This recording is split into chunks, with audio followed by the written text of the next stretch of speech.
BBC Sounds. Music, radio, podcasts.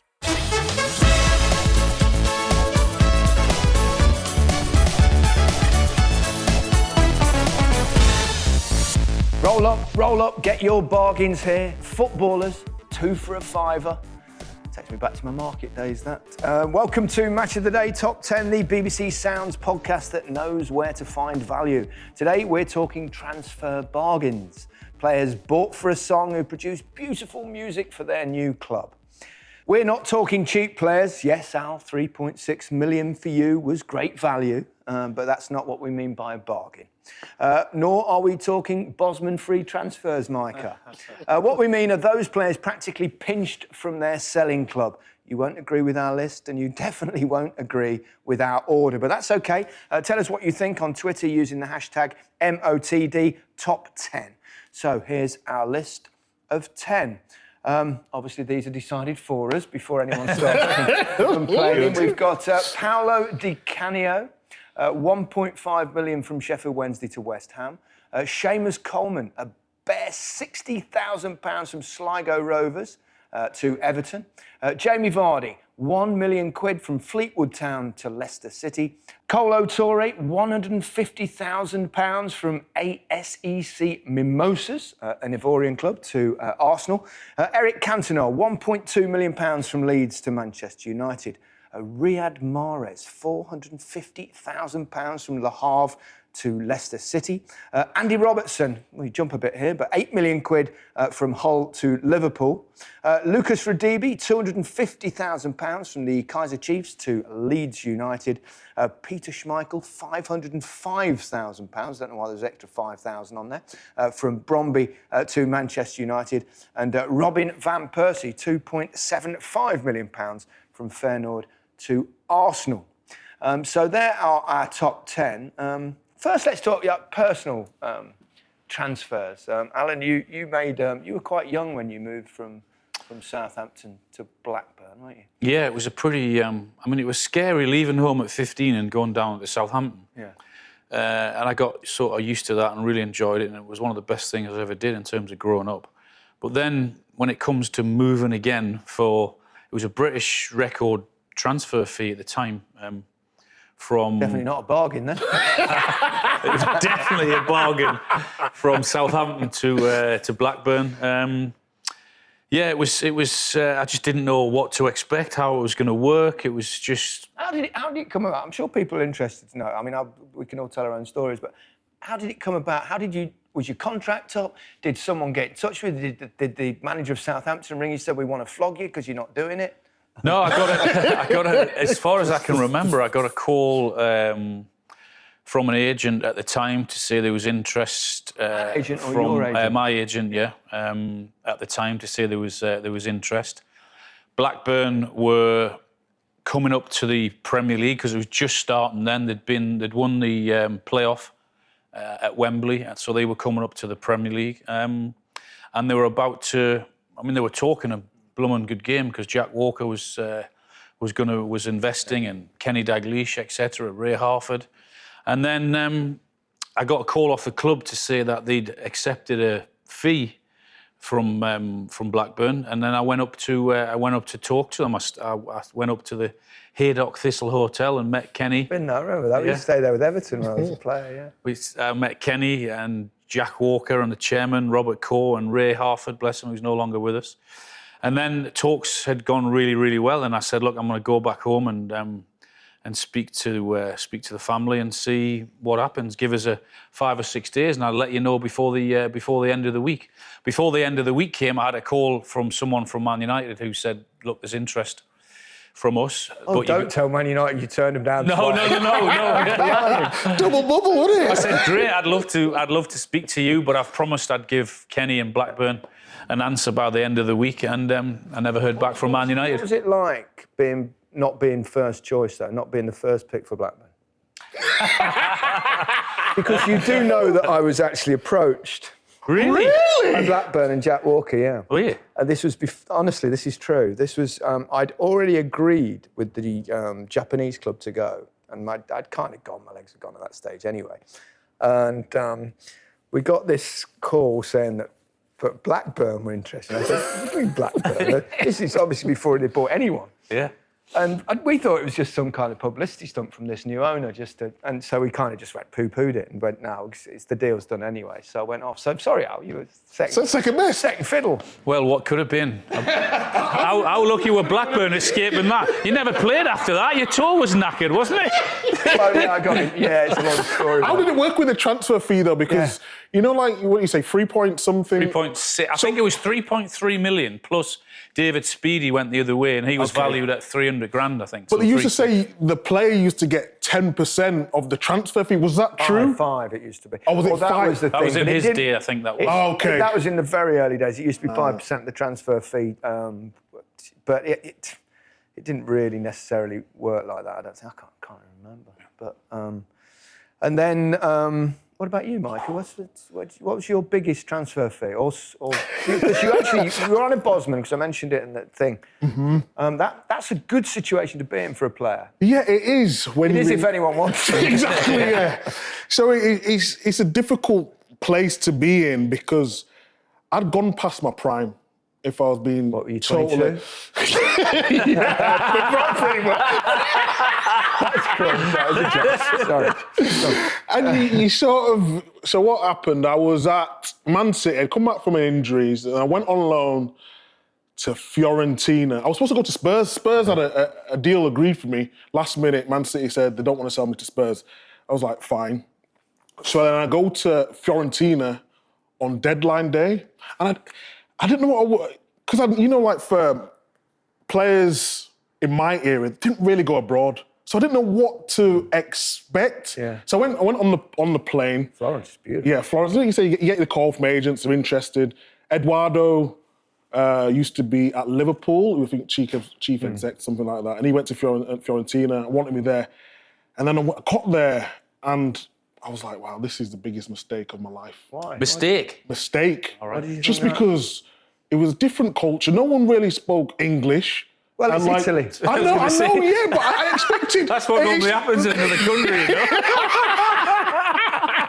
So I go there, I'm in some hotel, and I'm not big time, but it was only like a 3 or 4 star hotel, do you know what I mean? I was used to the finer things. I come from Man City, you know, where we had our own plane, for God's sake. Can I just say at this point, so you've gone from Manchester to Florence and you're going, this is the worst mistake of my life. But hear me out. So then I go there and the training ground's really small but then Marcos Alonso was there. He saved me, to be honest, because he spoke English. And then he took me out. We had all the medical. My medical took, honestly, about 12 hours. Wonder why. I can't believe they signed me off to him because my knee was in a bad way. And then, like, I went to training, got to meet the guys, they're really nice. And then Alonso took me out, and I was like, That was it. Now you're It was a talking. night out that did it for it you, was a wasn't night out. That's what Football, did we didn't go for football. We had a year's holiday. All of a sudden, that 3-star hotel wasn't a problem. He introduced me to some 5-star hotels, and it was just brilliant. But then Fiorentina, I was there on loan with an option, and then they wanted me to sign a contract. But because I had the Bosman at the end, I didn't want to commit to Florence. Yeah. So they stopped playing me, which was a bit of a nightmare. So then I couldn't really get the true value of the Bosman. And then Tim Shearer brings me up and says... In English? Yeah, in English. And he says, we want you to come to Villa. But he said, I'm not signing off your games at Fiorentina because you've been useless. He like building you up. He actually said that. That's not like Tim. I know, it was just so honest. I was like... And then I went to Villa and he started off brilliantly. Villa was, you know, I loved it. The fans were great at the start. But Tim Shearer would get sacked after 3-4 months, was it? And then it was a nightmare from there on. And you talk about fees and stuff like that. I got a good deal, but because I didn't do well at Fiorentina, I couldn't demand the 80, 90, 100 grand that everyone expected I was going to be on. So, it was a bit bittersweet. I nearly signed for Fiorentina as well. Did you really? I thought I was going to. What year was that? 1920? just after that. I think it was a couple of years after that. It was 1989 when I had to leave Barcelona. And I got in this kind of bizarre situation I'll come to. But I was, but the latter stages of the season, it was clear I had to move because Cruyff was playing me on the wing and messing me about. So, and Fiorentina got in touch. And they had, Sven was manager at the time, and they had, I think, was it Baggio as well then? And then at the end of that season, Sven went, and so did Baggio. So I thought, not a good idea. And I ended up in this most bizarre situation. And I still had time on my contract. But it was obvious I was going to go. The club had kind of agreed that. And the club, I remember Juan Gaspar, who was the then vice president of Barcelona, arranged for the clubs that were interested to come to the Princess Sofia Hotel, which is about 200 yards from the new camp, down the road. And there was a guy from Monaco were there, Fiorentina were there. They were still interested. They had Tottenham on the phone. There was one other club I can't recall, and there was Genoa, but Genoa were late. So it was also quite clear that the club wanted me to go to Genoa because they wanted to pay the most money. So I had to go meet all the clubs in this hotel in different rooms. Wow. It was really, really strange. So first thing, we go to Monaco, and they threatened my agent like they were gangsters. It was like, he was going, well, we're not going, what you threatening me? And he's going, it was unbelievable. So we walked in, and then we go into another room and met Fiorentina. We chatted to them. They were perfectly amiable. And then we were speaking to Tottenham on the telephone in the other office, and Gaspar kept saying, Genoa, I think Genoa's the place for you. He said they've got big money. He said their president is coming here. He's flying here in his own private. They've got a private jet. They're all flying here. He's bringing the coach with him and all this. I went, oh, okay. We'll see. So anyway, we see all the others, and the Genoa people still weren't there. We were waiting. How to make an impression? Like 10 minutes, 20 minutes, half an hour, an hour. And Gaspar saying, oh, they'll be here. They're definitely coming. Okay, it's fine. They've got loads of money. They're great. Okay, private jet and all this. So anyway, eventually they come in about an hour and a half late. And in they come, all these Italians in the suits and the anorak and all, and they all walk in. And the president says, hi, I'm President so-and-so. He says, I'm very sorry we are late. He went, bloody Alitalia. He said, bloody Alitalia. He did. So I thought, well, wait, that's not much of a private jet. So anyway, then it got even better, right? So we're all sat around this table. And the president introduces me to the coach. He said, this is the coach we're really very keen on. We want you to come and sign. And they just got promoted or something. So I said, well, I don't know much about your team. I said, who you got? He said, the coach took over and he got like 10 cups, 11 cups and saucers, and he's gone like this. And he's put them all around like in a formation of a 4-4-2.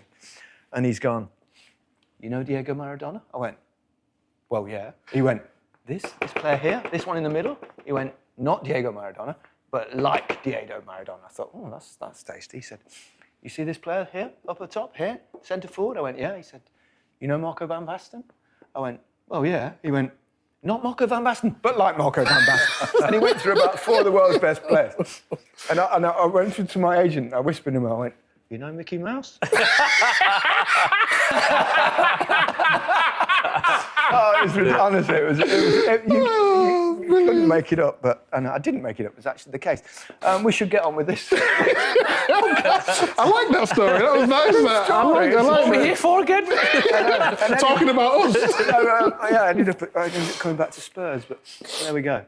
Right. Okay. We've got a list here. Micah, why don't you go? We'll do what we normally do. We'll go from your 10 to 6 in reverse order. I mean, there's some good bargains in there, that's for sure. Yeah. We'll go with Robertson, number 10. Yeah. 8 million quid. Yeah, he's more I think that expensive was it was a great buy coming from Hull. I see him in the playoff final as well. You could see he was going to be top, but we'll go into that. I've gone Coleman, number 9. Seamus Coleman. He should have been further down the list, but he's not won anything. He's not won anything, so I like my bargains to win something. No harm in not winning anything. Or a lot. Yeah. I've gone Radaby, number 8. Radaby. Lucas Radaby. Yeah. And again, you know what? I'm going to go Di Canio, Number 7. Is that late change? Yeah, it's a late change. I've looked at it. Yeah. And 6? Mahrez. I've got Mahrez 6. Yeah. The late. I know the late change. The late change. Is that because he ended up costing City so much? Yeah, he's okay. It annoys me from time to time, but yeah. All right. The late change. Well, we'll start with Andy Robertson. I mean, he is significantly more expensive than anyone else, and I think we probably wanted someone that represented what Liverpool have done so well, and there's no question, even at 8 million, he was still an unbelievable bargain. What a player. You know, the fullbacks, I always look at fullbacks and see what they can do. It changes from era to era, doesn't it? But he can do both, and he can do it with...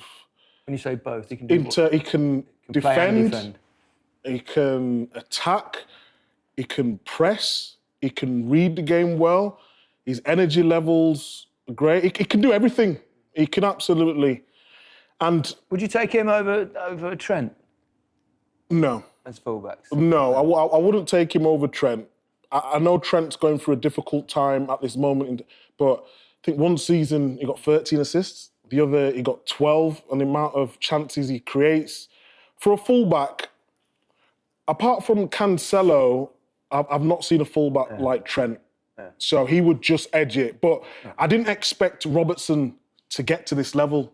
Tierney was always the one who I thought was the better one, and he's starting to show how good he is now.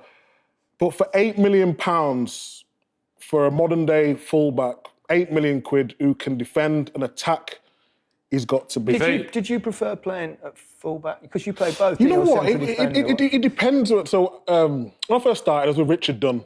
Yeah. And I was, like we mentioned before, I was a striker, the midfielder. I went into the back because of my pace and my power, really. So I didn't quite know what I was doing. So Richard Dunn just used to be here, be there, march my position. Normal situations, you go back in the side because you're not good enough to... Yeah, I couldn't score. Yeah. Useless. But then Mancini came and he just gave me the licence to go forward. And I know I played there for England at right back and stuff like that, but sometimes in international football, you don't get to show your true abilities because the games are a bit slow, aren't they? And I like the pace of the Premier League where I can get up and down. So initially I liked centre-back, but under Mancini, because he gave me the licence to go, which is weird for an Italian manager, they're more defensive. But because I could be a bit more creative, I preferred right-back. You know, Robertson also, he very, very rarely misses a game. Yeah. He just seems to be... I mean, there's always the talk about how many games we have, no rest time, but he just seems to be relentless and plays. I mean, can you remember Wrighty in the match at the office many years ago? Oh, God, he did. Fair play to him. Looking at this young boy, he did. Andy Robertson. Back in the day, he said, I've seen him a couple of times. He said, he's going to be a top player. And we looked at each other. And that day, he had a shocker. He had an absolute... And we were caning him. We were caning him right. We were saying, what do you know about a player? You're never going to spot a player. Especially a fullback. What do you want about? And then look how he turned out. Every time you see him, I told you about Robertson all those years ago, didn't he? I mean, I mean, from Dundee United, I think it was, wasn't it, to Hull and then to Liverpool. I mean, although it was 8 million, it's still an unbelievable bargain. Yeah, certainly was. Right, quite low down. You've already kind of half explained why. Seamus Coleman at 9. 60,000 quid from Sligo. He's a lot lower in my list. 60 grand. 60. I played at Sligo. Have you ever played at Sligo, Rovers? No, never. Played there. Oh, it was one of those classic pre-season friendlies where you got a big centre-half wants to make a name for it, just booted you. And you say to him, I don't know about you, but in pre-season friendlies, all I wanted to do was get a bit of fitness. You just didn't want to get injured, did you? And I used to often say to the centre-halves before, I used to say to them, listen, just go easy. It's just a bit of fitness. I said, I'll make you look good. I'll make you look good. It's not a problem. And I used to let them nick the ball. But most of the time, they couldn't help themselves. And then you had to try, and it was... Anyway, so, Seamus Coleman, 60,000 from Sligo, and, well, what club man he's been, really. I mean, he's lower in my list, as we'll find out in a minute, but, I mean, it's... 60 grand says it all. The number of games that he's played, had a serious injury as well. Come back from injury. Everton fans love him, and rightly so, because of what he's done. He actually started as right wing in his career, didn't he? I think I've seen some interviews where he said that, and so then another one who went further back. Further back. But he actually great getting forward It helps. still, It helps his game because he's got the space to run into, and he has got a good. It's a shame that Shameless. he's shameless that Everton. He didn't start Everton now, where they're a good, very good team. Is that a fair thing though to put against someone that haven't won anything? Because it rather depends at the club you're at as well, because they've not. Clubs like Everton over the last few, obviously in my generation, Everton were one of the great sides, but they've been struggling with that. They're just on the periphery of things. Yeah, in terms of consistency in games, he's right up there, but I don't think he's never got up to the assist levels of Robertson and Trent, so that's why he wouldn't be further up in my list. And don't forget, Everton, they got into a Champions League, didn't they? What about how many years? A few years ago. And he would have been, I think, part of or in around the squad around that time. But yeah, I don't think you can just say, because he's not won anything, he's not. But it always makes it that much better, and you get a little bit more respect for the player if they've won something. Right, Lucas Radebe. You have to go back a bit from that. Can you remember Lucas? Yeah, I remember in the game. 250,000 from Kaiser Chiefs in South Africa. He was fast, he was strong, intelligent. But didn't he come as a sort of as a deal with another player, Masinga? But that makes it so much better. He came into Leeds as part of that to, I don't know, maybe even keep him company. I don't know. So to turn out in the way he did, and I know he struggled with injuries a lot of his career. But, I mean, what a bargain, yeah. A bargain. What, 250k? Something like that, 250k, and if you speak to any Leeds fan, yeah. Because I'm in the league, they say he's the best centre-half they've ever had. So, for 250 grand... For nothing, innit? Again, but they didn't win anything, Leeds. So, in terms of bargain, he might have been further up there, but he didn't win anything.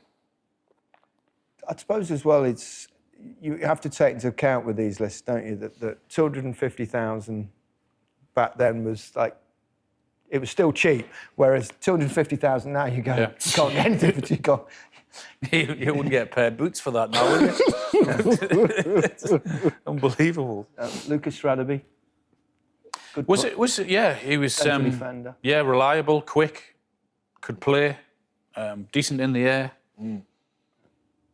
It's for nothing. I nicked him. As I said, he was part of someone else's deal. So That happens occasionally, though, doesn't it? Normally, it's not. You don't get much of a player with the second one, do you?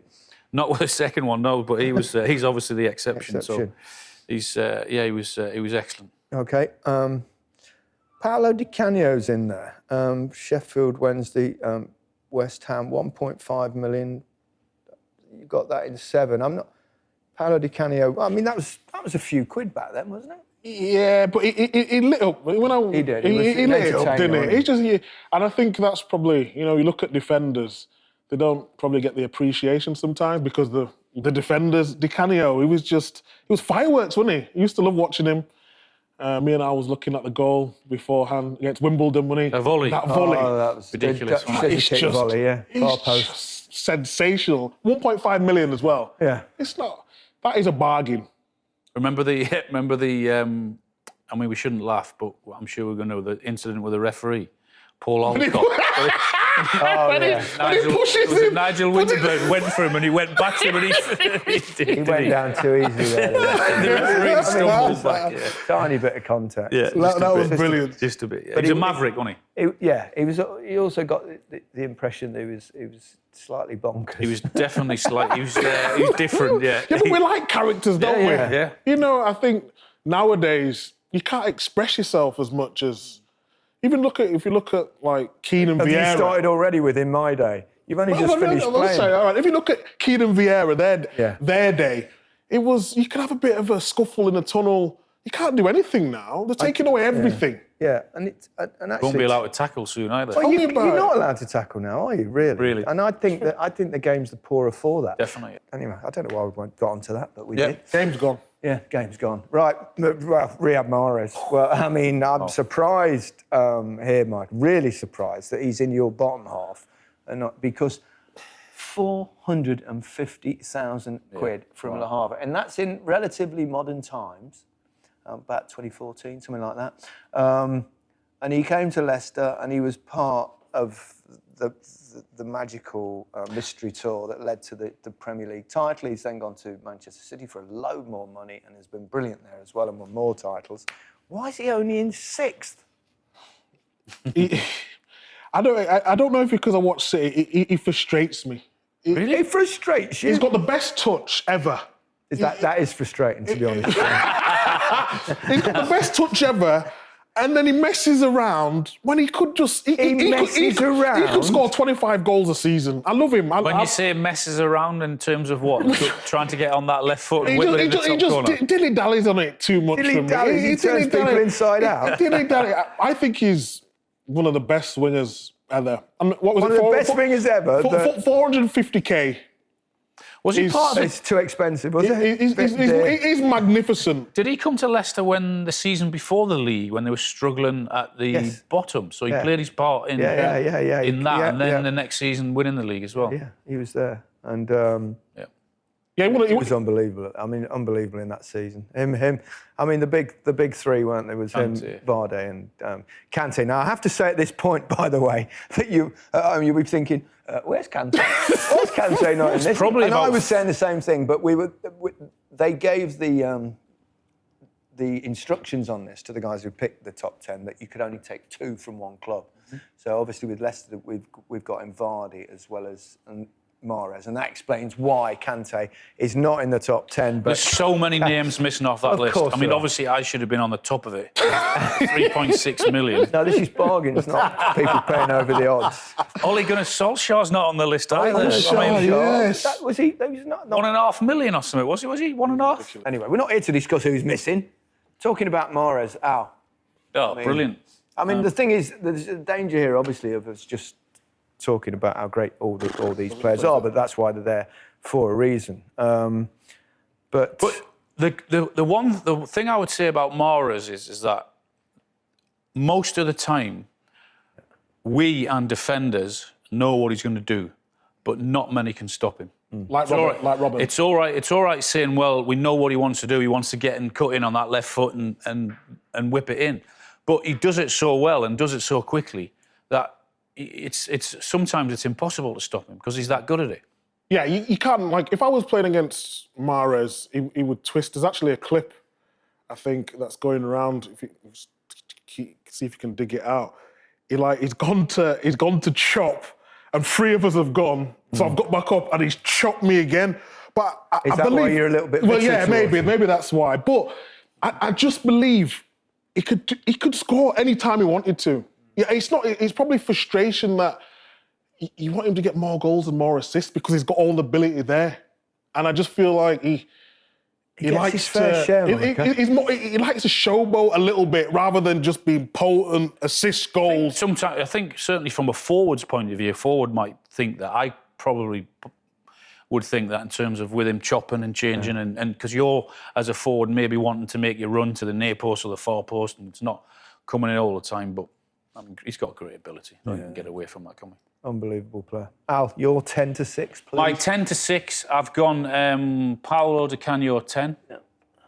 I've gone Andy Robertson 9. Yeah.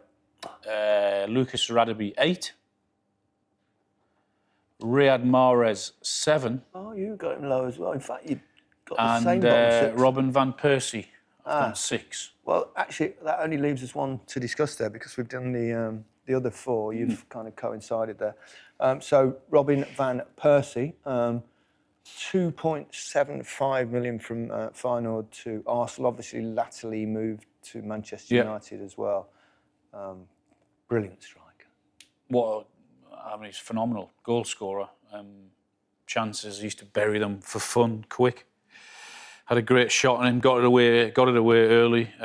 So yeah, he was a great bargain. And you remember when we did the top 10 strikers, goal scorers, and he didn't make it in, and I always thought that was a bit unfair. I mean, there was a lot of... There was some good ones, though, weren't there? Yeah, well, with the odd exception. What did you say he was? 2.7 million? 2.75 million. That's... What was he missing then as a striker? Nothing. Nothing? So I would say why did he not get in your top 10 strikers? Because, you know, like... We don't pick them. A lot of people think, you know, the BBC can be biased towards Man United and Liverpool. Let me tell you about the people's views of why. Yeah, come on, let's get into it. No, you will find, and it works perfectly with the running order, for example, on Match of the Day, which became, for some reason, an important thing. People would whine about it. Yeah. And they would say you're biased against, funnily enough, my club. It was always whoever the supporter is my. So why are we on 4th and not 2nd? Or why are we on 3rd when we should be top? And it's always their club they're moaning about. Therefore, the bias is actually the viewers. Because we don't, honestly, we don't. I mean, obviously, I love Leicester, and I'll say that and make that clear. But does that make me impartial in terms of the running order, etc.? Well, think what you like. But no, the bias is actually the people at home. Because unless on a very rare occasion, and believe you me, it's very rare, they actually complain about where another club is on. Oh, I think Manchester City should have been 2nd today, not 3rd. Even though I support Aston Villa. But that's never the case. Okay. So, and I think it's like the same in politics in a way. People from the right side of politics will always see the BBC as left, and the people on the left side of politics will always see the BBC as on the right, because what you do is almost invariably will look for the bias against your beliefs or against your team. So that's my view anyway. Good answer. But you think the BBC is biased against who? No, I'm just saying, if Man City was to win 2-0 and Liverpool was to win 2-0 and Man United was to win 2-0, Man City wouldn't be going first, even if they play the best game. Not necessarily. It depends. They certainly will be going first now, as they are nearly every game, because they're top of the league. Okay. And that's so we've earned that respect now, have we? Oh, that's another thing, you can't say we. Well, I can say what we want. You can, So you're kind of proving my point about the bias. I just wanted to get into it. No, but it's true. But this season, Manchester City, in those circumstances where 3 teams would have the same result, would go first because they're top of the league. Therefore, they are the main story. It's like people say, it's all like last season, everyone's saying, Liverpool first again. Liverpool first. Liverpool are top of the table. If you watch a horse race, if you watch a swimming match, if you watch the athletics, you will focus on the leaders first. Of course. And that's kind of what the thinking is editorially. It has to be a really good game from somewhere else to top that. Yeah. Because editorially you have to think explained. That way. And it's always, you look at the back pages of the newspapers on a Sunday morning, it's about the team generally at the top. And so there you go. Where were we? That's why Newcastle are never on first. That and the fact they're not very good. Let's not go into. Funny enough, there are no Newcastle bargains in this list, though. Well, I should have been the bargain on there as well for 15 million. 50 million? 15, leaving... 15 million? For leaving, absolutely, 10 years, goals. Yeah, but that's a lot. Great bargain. 15 million back then was worth a lot now. It was. Still a bargain, though. Yeah, OK. Brilliant. Anyway, Robin van Persie, he also went to Manchester United and he proved he could do it at 2 clubs. He was brilliant there as well, wasn't he? He was just a brilliant player. I don't think anyone can get away from that. He delivered performances and delivered goals. He was a great goal scorer. Okay. Superb. Right, we're into the top 5. Mm-hmm. Alan, you continue with yours. OK, I've gone in 5th. I've gone Colo Torre. Colo. Yeah, go on. I've gone Seamus Coleman 4. Oof. A lot higher there, that one. I've gone Peter Schmeichel 3. Yeah. I've gone Eric Cantona 2.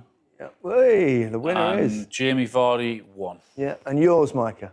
Yes, I've gone Van Persie 5. 5, not much difference. Yeah. Colo Torre 4. Not much difference again. Schmeichel 3. Same. Wow. Vardy 2. Oh. Eric Cantona. Cantona. I say Cantona. You got to have Cantona number 1. What is it? 1.2 million. It's way back though. Yeah, but it's still 1.2 million. More money than Vardy costs. Vardy should be number 1, really. But I think it's because he's... But you haven't hold on. Let me give it... But because he's my era... This is your Leeds bias. Because he's my era, I just feel like growing up as a kid, like, even though I hated, like, obviously he was at Leeds, even though I hated Man United, it was still Cantona. And I loved him as a character, so he has to get my number one. We'll come to whys and wherefores in a moment. But first, Kolo Toure, you've got them in similar position, 4th and 5th. Another great song. Can you sing that song? Colo. That's one of the best ever, isn't it? It's brilliant. It's brilliant, isn't it? Have you seen that when, was it Stevie Gerrard does it? Yeah, he's proper going for it as well, isn't he? He's brilliant. Love that, yeah. And that aside, obviously, terrific players. Now I've got Brendan Rodgers coaching staff. Yeah, he he is, Celtic, and apparently he's a wonderful influence at the club. I didn't expect that, to be honest, though. Why? Not he would be a coach. He was the nicest man ever. Yeah. He worked hard.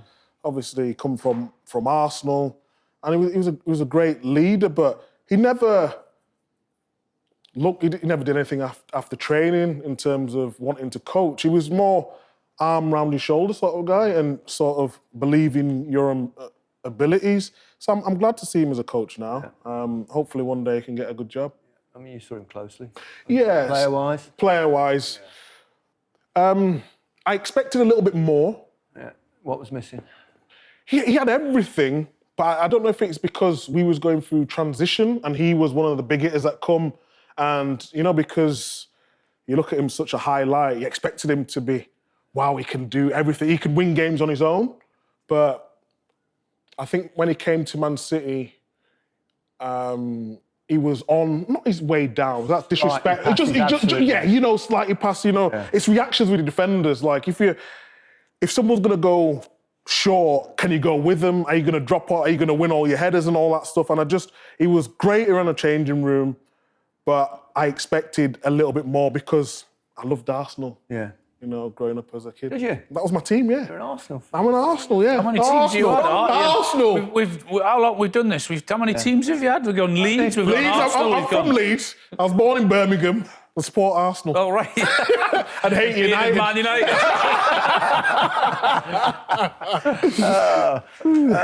We're actually talking about his time at Arsenal here, obviously, because they bought him for 150,000, Alan, from ASEC Mimosas. Well, when you look at, we've mentioned this 60 grand that Seamus Coleman cost. So then, what was it, 150 grand, did you say? Yeah.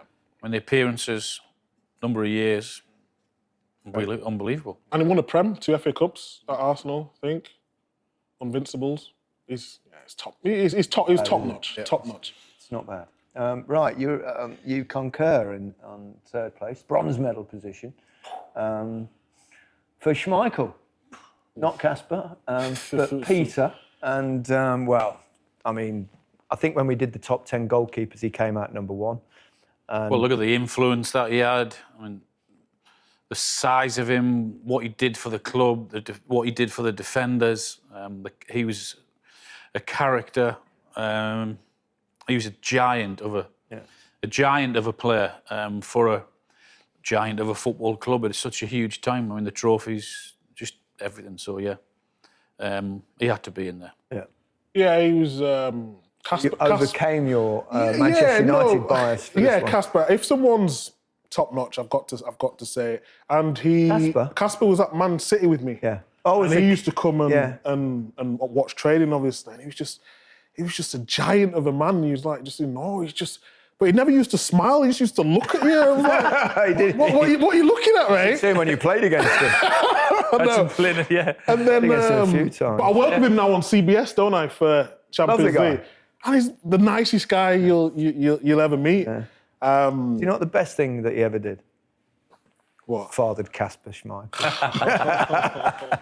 Can you imagine being here? I mean, that's when you look at how well Kasper's done, to have done what he has done and achieved what he's achieved with him as his old man. I mean, the pressure that would have been on him playing in the same position. So, I mean, it's incredible what Kasper's done. It is, actually. Unbelievable. It is really. When he was at Man City, he was ridiculous. He was the best young keeper I've ever seen. The only thing he struggled with was crosses from a young age. He's not quite the giant that other goalkeepers are. Exactly that. He had Kasper had everything, and you see like some of the images. See that the way they spread themselves, and he imitates his dad doing that. So a lot of keepers now do that, don't they? It's become a thing.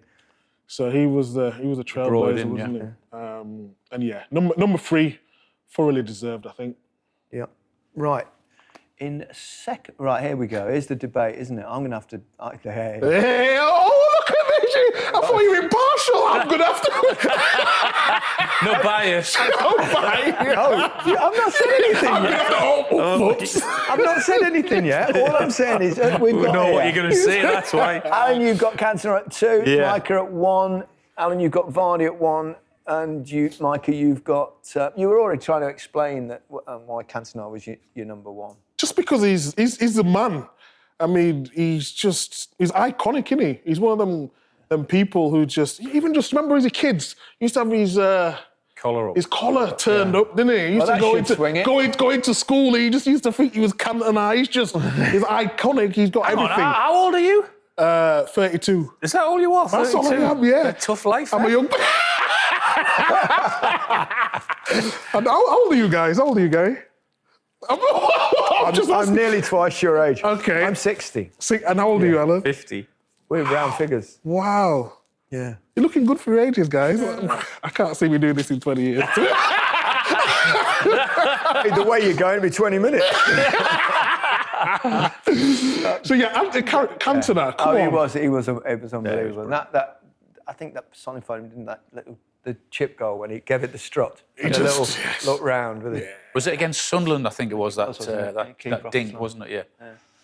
I mean, he was arrogant, and he could be as arrogant as he wanted to with the ability that he had. But I just think with Jamie Vardy, to come from non-league football at the time, Fleetwood are not now, but they were to be one of the best in the best league in the world, I think. Yeah. So to come from there to there is phenomenal, and I think it just gives everyone who plays at that level hope. And there are so many good players around. And it just shows you, in many ways, it's kind of similar story to Ian Wright, right? Yeah, Wrighty, yeah. Yeah, and the fact that late developers into the game came from, kind of Sunday football, non-league football. To go from there to Leicester, to winning the league, to playing for England. Yeah. And playing the same way, that's important, isn't it? Always running in behind. How many fast strikers do you see for the youth? Think, they're going to be amazing. As soon as they get to the top level. But that's the thing. It's one thing getting there. It's another thing staying there, because everyone knows his game. Everyone knows he's quick and what he likes to do and what he's good at. But there's not many people being able to stop him. So to come from that level to have done that is a great story. I was playing. You probably was watching the game. It was Villa, Leicester, and we was winning. I think at half time. Can't remember the score, but you come back and won 3-2. I think Nathan Dyer scored. Oh, that's. Do you remember that game? Yeah. And he tried to outpace me in the first half. I was like, behave yourself, mate. This is Big Meeks you with now. This is non-league stuff. So I barged him off the ball. I give him a little wink, one of those ones. Yeah.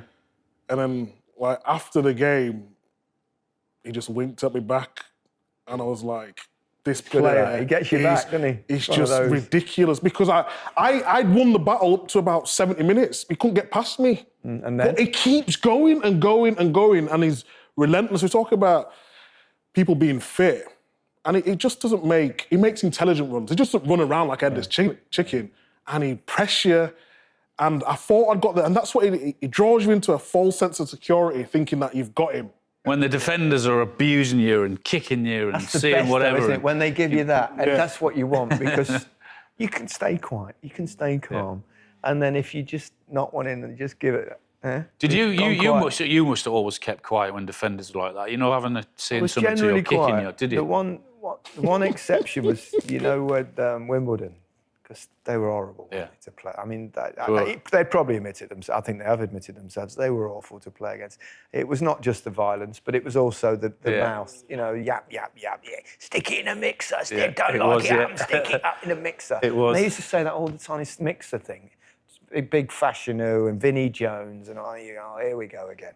So we played them at Selhurst Park when Clough Lane was out of use, and we went 5-1 up or something, and I scored 4. And I remember running back to the halfway line. I was going, "Where's your mixer now, lads? Where's your mixer?"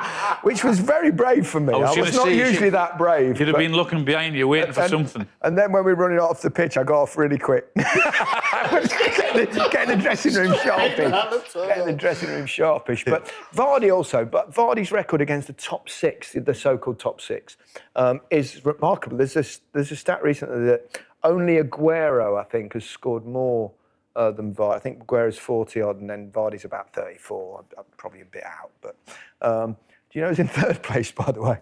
Ooh. Messi. He never even played in the Premier League, which is when they always say, don't they? They always give it. They'd never do it in England, and you go, "Don't behave yourself." He's got the best record, anyway.